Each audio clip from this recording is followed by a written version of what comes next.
Pressed by Torres, the set, the kick, and the pitch. It's deep to left field. This one may be off the wall, maybe in the screen.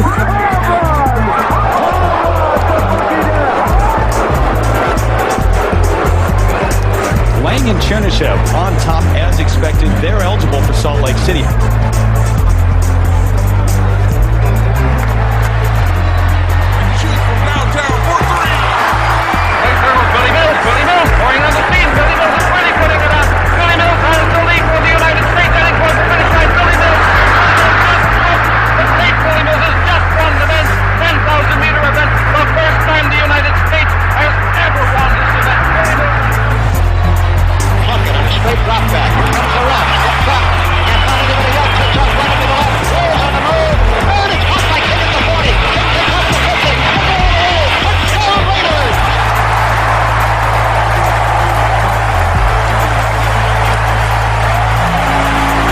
Welcome to NDN All-Star.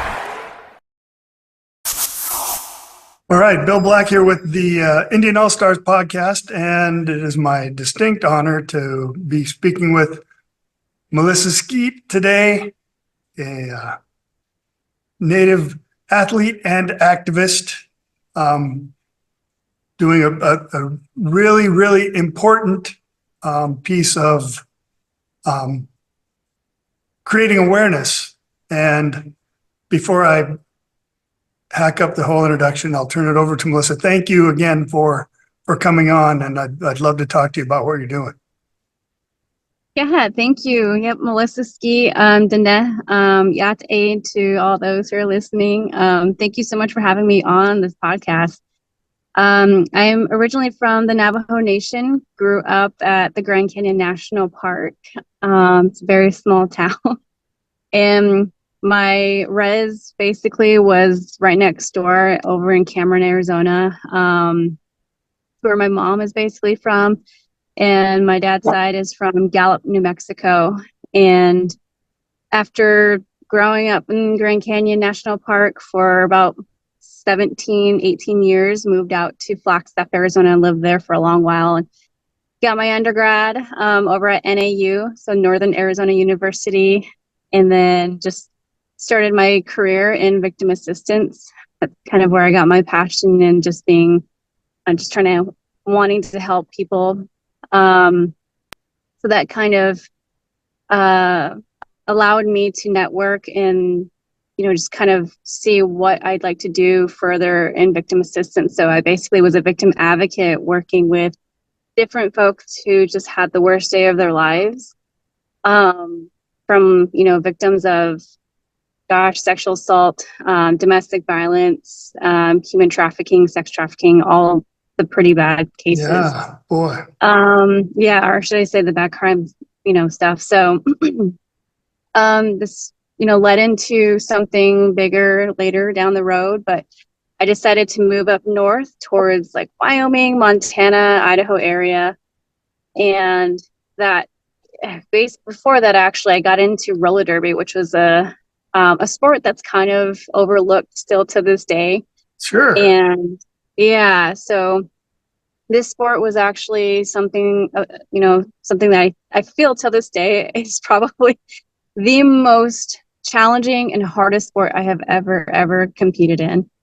And it started, I think it was like in 2015, I tried out for the team.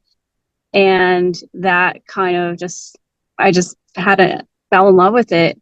Some people, I get this question a lot of who brought you into roller derby, or how did you get into it? And I was going to ask that. So during my advocacy work as a victim advocate, I started working with this attorney, and she was just this like amazing individual who would come in with, like court outfit, like court gear, like I shouldn't say gear, but, business outfit. And she would come into court just with, different colored hair that was coming down from behind her ear. She had different colored fingernails, but she presented herself so freaking well, like as a strong, empowering woman within the courtroom, and she just dominated. So outside of the courtroom, she was just herself and just this amazing person with so much energy. And I was like, I want to know more about this person. What does she do? So that's when I asked her, like, what do you do outside of work? She's like, oh, I actually play roller derby. I was like, wow. So she invited me to a roller derby game, also known as a bout. And I went there and saw just how amazing these roller derby athletes are and are. And I just decided, like, this is pretty cool. Like, I think I want to try out for the team. So I did, made the team after a 3-month tryout session. So that you have to literally pass a 3-month training process. Okay. So did you skate before? Were you an avid roller skater, or? I started inline skating at a young age, or some people know it as rollerblading. Yeah. And yeah, I started at a young age, and that was, I think my mom did that, like gave me a set of rollerblades just so I can get out on the outside, outdoors, and just do something in the summertime. So I did that growing up, but then I never ever, my feet have never laid or been in a boot, as in like a roller skating boot. So not until I started competing in roller derby. Wow. So yeah, roller skating is a lot different than rollerblading or inline skating. I have to say it's probably a lot harder. It has, it's kind of hard to explain, if those who haven't been on like rollerblades or roller skates, but roller derby is one sport that has brought in, so for me, just like kind of just welcomed me and included me into this league. And to me, it's a family. It was a family that I grew close to, and it was just the family dynamics of it that I just fell in love with. And that kind of led to trail skating. And trail skating is just getting out on the outdoors and skating on any terrain. But of course, you want the smooth type of terrain. So that's what I try to look for. Putting That's on your something I'd never heard of until I read the article talking about your current efforts and trail skating. Tell me a little bit more about that. I mean, you just go find a trail and go for it, or? Yeah, I mean, it kind of just stems from different trails that have really good terrain, of course, safe terrain, and roads, even roads sometimes too.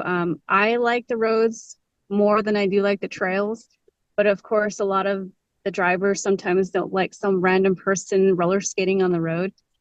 So yeah, I got into trail skating when I moved up towards Wyoming, and I lived in this place called the Grand Tetons National Park. Sure. And they have a really nice trail there. And I just decided one day to put on my skates, put on my headphones, and, like just a pack or something, and just go skate on this trail.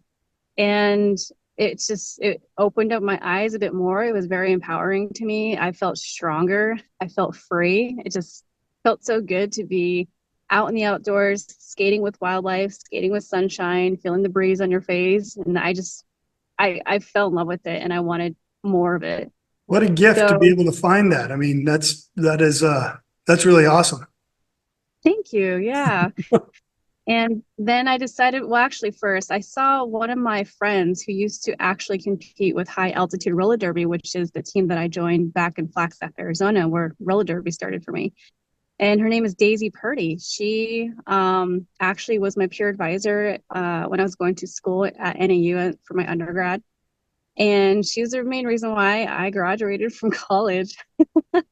And I saw her one day on the news roller skating across the nation. And she was doing it for a different Indigenous cause. And I realized that I wanted to do something similar. So I just decided to one day, like, I'm just going to go and put on some skates and roller skate across the Navajo Nation. So I brought this idea up to my fiance and I said, hey, what do you think about this idea? And he just went up to me and high-fived me and said, let's do it. And he was actually the main person. Yeah, he was the main person who kept me going on, and making sure that we get this done and actually do it, because I wanted to back out so many times because I thought it was crazy. And my main mission was to bring awareness to MMIP. And I wanted to do this through roller skating, because roller skating, I wanted to share my journey of healing, because during the time that I was competing in roller derby, I was a victim of domestic violence and almost lost my life in the hands of the abuser. So I almost became a statistic myself of MMIP. And I don't think any person should be named as a statistic within MMIP and to be known as just, their actual full name. So I decided to kind of combine the two. And while I'm roller skating, people will ask, why roller skating? Because it brought healing to me, and it's my healing journey that I like to empower others and hopefully inspire others to go outside and do something that is meaningful to you. And because roller skating saved my life, roller derby saved my life, and it was the family dynamics of it that saved my life, because it took me out of this dark space, because I almost got into alcoholism. So it was just this sport that was so empowering for me. And then it kind of led into this amazing journey and this amazing mission, because when I roller skated 192 miles across the Navajo Nation. Wow. And a documentary was created out of it. So anybody just check it out. It's on YouTube. And during this time, I decided maybe this kind of got out there, we brought some more attention to MMIP. And it just, to me, it felt like it was still overlooked and nobody was really talking about it. So I decided, okay, well, I'll just roller skate across the country. And as you do. Yeah. And I was like, let's just see. And I, brought this up to my fiance and said, what do you think? He's like, okay, let's do it. Just kind of shoot. And we decided to just do it and go for it. And we planned for 2 years. And it was hard to just turn down a lot of upcoming events with anybody else, especially for family. And I'm like, no, we can't be there because we have this big event that we need to, we need to do. It's important. So we decided to start from Washington State and roller skate all the way to Washington, D.C. And given that we did and completed the 192 mile skate, it was really hard to roller skate every inch of a mile. And I say this because the terrain sometimes is not my best friend, or anybody who roller skates on any bumpy terrain's best friend, because I have come across the worst terrain where it's extremely bumpy that I would roller skate on it for about 22 miles, which is a few hours straight. Mm-hmm. And it would be so bumpy to the point that my vision would just go out of whack, where I could not focus or see straight because my eyes were just, really blurry, or it was bumpy. I don't know what that's called. Being on the bumpy. Boy. Yeah, stagnant or something like that. Yeah. And it took over an hour or so for my vision to come back. So I was like, this is not going to be ideal. I'll try, let's call this actually a tour. So my fiance, Nate, and I were like, let's call it a tour because we're going to visit different areas across the nation and roller skate with the red handprint on, and bring awareness to others who have no idea what we're doing. Because I swear, I have gotten looks that many just are so confused, but even that confusion can take them to their phone, to Google, and search, what does the red handprint on a person's face mean? What is this all about? Yeah. Mm-hmm. Yeah. And it leads them directly to so many resources to MMIP. So, that's all it takes. And I've met with some families who've been affected by MMIP, heard their stories, listened to them, talk about it on articles. I've talked about one, it's hashtag Micah Matters.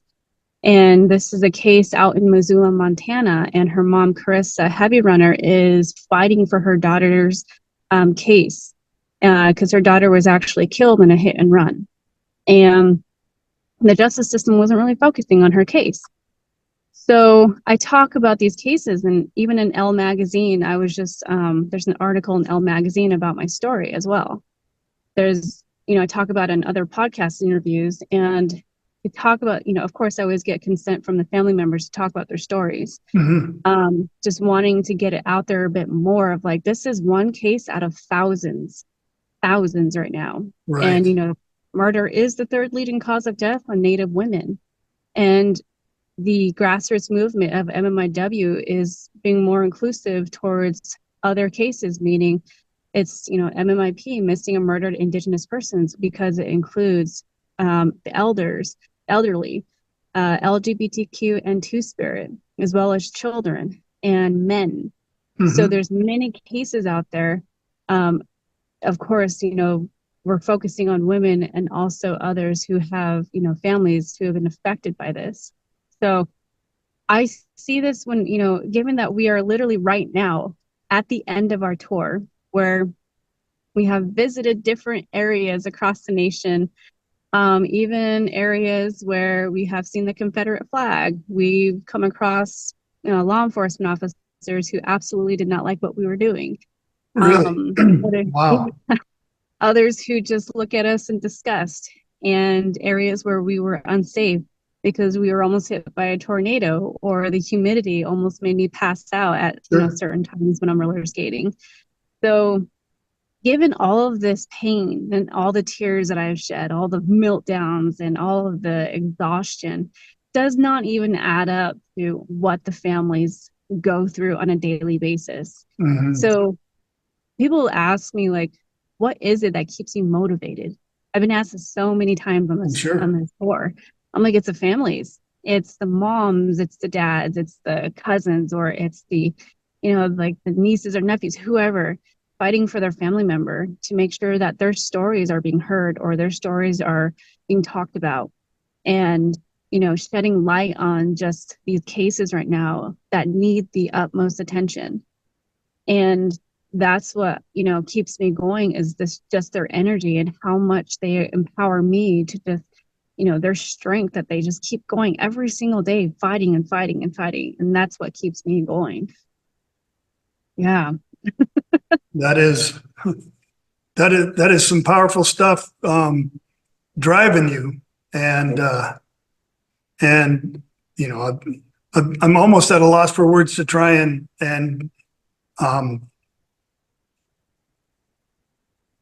say how impressed I am with your dedication to that, because it like you said, it hasn't been easy. And to find out that you ran into some resistance, it's not like you're protesting something. I don't get what that would be about, right? I mean, man, that's hard to believe in this day and age. Yeah, we've gotten pushback. We've gotten negativity. We've gotten some haters. We've gotten some social media trolls, and, from all over. And there are times that, during this tour, I even lost my job. Because, I don't know how many times I've gotten the whole like, wow, so how do you take time out to do this from work? You must have a lot of money to do this. I'm like, actually, we don't. No. And I lost my job, and my fiance's been working every single day, like sometimes late at night until 1 or 2 in the morning to get his work done. And he still continues on the next day. And I'm like, okay, let's keep going. We got this. We both have each other's energy that we rely on. And our 2 dogs are here because some people did not like the fact that we brought our dogs, and that some of the donations that we are receiving goes to our dogs. So some people were like, I just donated to you, and you're telling me that it's going to dog food. Are you serious? So I saw one of them peeking over your shoulder there. So yeah, you did. Yeah. He's our attention whore dog. Like, he just needs attention like every 2 seconds. Yeah. So, and like people just don't understand. And I'm like, well, we have our GoFundMe link. It's been transparent since day one, which I posted like last year in November. And it has that our dogs are coming with us because we are not going to put them in a kennel or have them stay with a stranger for 2 to 3 months. Like, that's just torture for our dogs. And right now they've been having the utmost, most adventurous time traveling to different areas. Yes, Sure. They do get exhausted than we do, but they're like our kids. And, I think too, what stirred up some folks was that this wasn't the typical, skate every inch of a mile to deserve donations. And, I called it a tour for a reason. But there has been that resistance, like you said. And even some folks who don't see this as important and see this as like, oh, it's just some roller skater coming in through town, I guess we'll do something, but there's not a lot of energy put into it. So we get those, the feeling from others that it's just not important to them. I'm like, okay, if this isn't important to you, then we don't need to waste our time. We can go elsewhere and make, the awareness there. So when we hit the Midwest, it was hard. It started to get harder, and we camp basically every single night, to the point where in the beginning it was hard because we were trying to adjust, and then we got a little bit of like a routine down, and to the point where we could put up our tent within like less than 10 minutes, and get all of our stuff, where it needs to be set. And, it became just this like automatic routine. Sure. And then when we have folks like hosts come or actually like, get in touch with me saying, hey, why don't you stay at our place? And it's like either their house or it's not an apartment, but like a RV of theirs to stay in. So like, this is so weird to actually have a roof over our head. We don't know how to respond. And, having a shower, we were getting used to just not showering for days, like to the point where I was like, what's in my hair and what's that? I've never seen that there. And it's just like certain things that we were just not used to. Just our body is adapting to this strenuous part of this journey. Sure. And even my legs were just starting to, in the beginning, they were in pain and they were swelling so bad. I bet. From all of the miles that, I was putting in. But it was so cool to see how my body was just adjusting to where it's like, okay, I think I need to build a little bit of cushion of muscle here in your legs to protect it. Let me go ahead and do that for your calves. Let me go ahead and do that for your knees so you don't suffer. So I started to get stronger in my legs, that I could feel it on every skate. And some folks were like, how are your legs? How's your knees? Are they suffering right now? I'm like, actually, no, they actually are really, really strong. And if anything, the only thing that was hard for me, and I guess you can say I was suffering, it was the weather. And it was the humidity that was actually kicking my butt at certain points in time, to where, again, I almost passed out. Sure.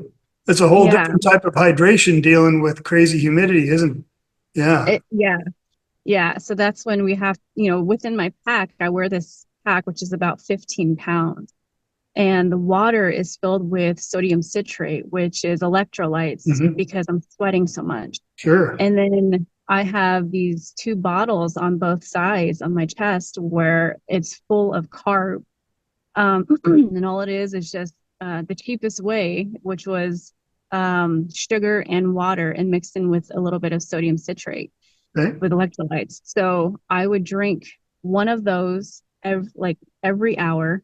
If I was going for about 2 to 3 hours or so, I'd have like 3 of them on me at times.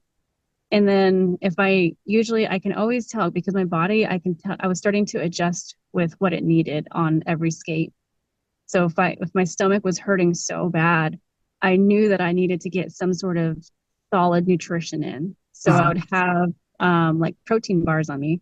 I'll eat that while I'm skating. And that made a huge difference every single time.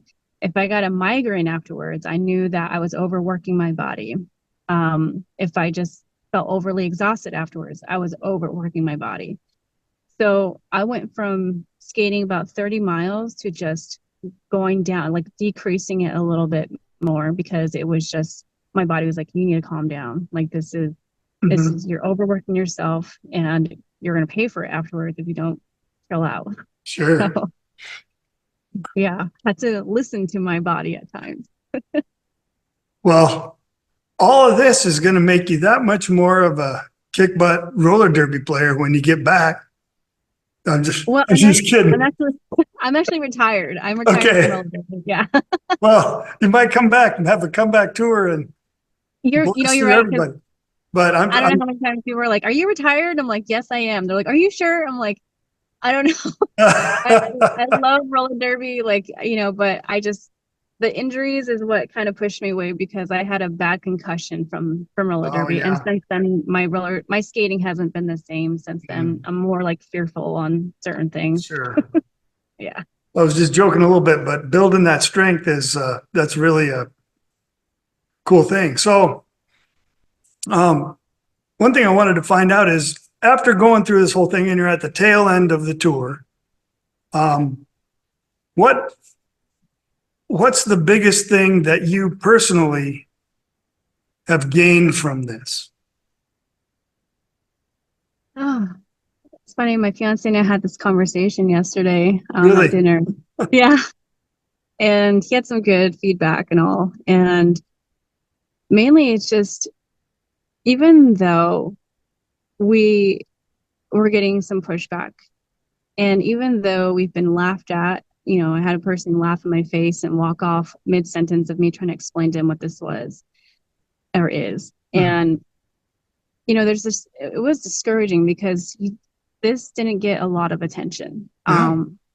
Yeah, it didn't get a lot of attention. I have been declined by so many different businesses and companies that you wouldn't think would actually decline what we're doing. And some have told us this is too newsy. This is something that we just don't work on, or no, we're not interested in what you're doing. And it sucked because you later kind of get used to the rejection. You get used to the ghosting. You get used to being ignored. And you get used to being like, is this just not taken seriously? Because people don't think that roller skating is an actual sport, because it's seen more as like a playful, childlike type of thing. Yeah, recreation, hobby thing. Sure. Exactly. And so I wanted to do this mainly because I wanted to show that it's not what that stereotype is. It's more than that. It's, wearing about 5-ish pounds of weight on each leg with 15 pounds of a pack on top of it, on your torso, and then just going for miles at a time. But also it's hard, but it challenges me. But it's so rewarding in the end, because my body's like, wow, like this is awesome, because you're also feeling the healing part and aspect of it, where I am just so free in the moment, because at times I'll be by myself for hours. And when I'm by myself for hours, sorry if you hear the siren in the background. Uh-oh. There's like a truck going by us in a minute. You haven't Sorry, been parked in a no parking zone for too long, have you? I know. There he goes. Okay. Yeah, and I have to remind myself at the end of this that we did bring awareness to different folks across the nation, even if it felt like we didn't. And, for those who did listen to my story, Elle Magazine picked it up, and that was really cool. To listen to, like, wow, like a domestic violence survivor, now, ultra trail skater, who, also speaking about it, like doing different speaking events and all of that. And just being able to share the story and touching different folks all over the nation is what happened, even though it doesn't feel like it, but it did. So I think personally for me, what I have gotten out of this is just the fact that I have touched others. I have empowered others. I have been able to, feel accomplished, even though at times I'm like, we didn't reach our GoFundMe link or our donation amount, which was $50,000, because we partnered with an indigenous nonprofit organization, and they're called Okomi Forensics. And Okomi Forensics is based out of Missoula, Montana, and they help out within the forensic investigation process of these cases, of these criminal cases of MMIP. Oh, wow. And they actually go out and do participate in searches for families. So they, each search costs about like $3,000. Sure. About $3,000 to $4,000. And we wanted to make sure that they got, the funding that they needed. But for them, we didn't reach, gosh, I think like maybe tops about $5,000 for them. And it's disheartening because we wanted more people to reach out. We had Kaylee Reese, Afro-Indigenous, actress and world champion boxer, try to help promote us as well. And a couple of other actors and actresses reach out and say, we'll help you out. But it still didn't go anywhere. We had people who wanted to help and then drop like flies. We just don't know what happened to them. They just didn't want to help us out anymore. We're like, okay. Yeah. And it's just, I have to remember after all of that is that I am now stronger. I am now, even physically, but also emotionally, mentally. And I think our entire team right now is just so overall just stronger, and feel like we have accomplished so much, even though we feel like we didn't, even though we didn't make our donation amount. Still, we did so much, especially seeing different areas. Of course, I'm sure we stirred up some folks who recognized the Confederate flag and our Trump supporters and didn't like what we were doing. But, we made things happen around those areas. You can talk about you missed your financial goal, but you gave that organization $5,000 they didn't have before. So, we can all have lofty goals, but if we take the win, take the win. So good for you guys. That is, I'm sure that every penny of that $5,000 will be well used. So thank you. That means a lot. certainly. Kind of got goosebumps on that, even though you might have missed what you think is your target. I think that's still a great accomplishment. So thank you. Yeah. So after all this and all the tour, and by the way, I'm sorry I missed you being here in OMAC. I didn't even see any information about the event that they had at 12 Tribes up there, and so no worries. A lot of this stuff was last minute, and we kind of did that on purpose and some people were like, why do you got to do it that way? You're not going to meet so many people. But it was for safety purposes. If we, said publicly of where we're going to be every step of, every state or every city, sure. A lot of people don't like what we're doing.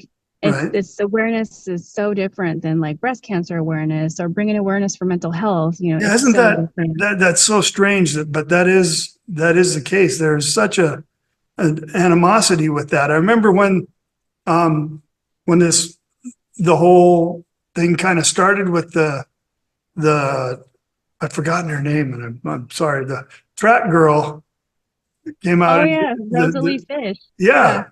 When that came out, it was such an uproar about that. And yeah, I didn't get it then. I don't get it now. So, okay, I can understand that a little bit, but I'm still disappointed that I missed it. So, oh, no, yeah. So, also, we live in Washington State, so I'm pretty sure we'll be back in the OMAC area. Great. Yeah. Well, I'd love to catch up with you somewhere down the road. Definitely.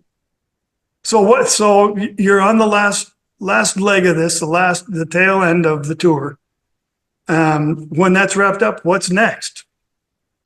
Yeah, honestly, I've been asked by some skateboarders who I've skated with about a year ago for bringing awareness to MMIP. It was a commemorative skate for the Yakima tribe in Washington State. Uh-huh. And we might do a skate together again for a case out, I believe, in Yakima.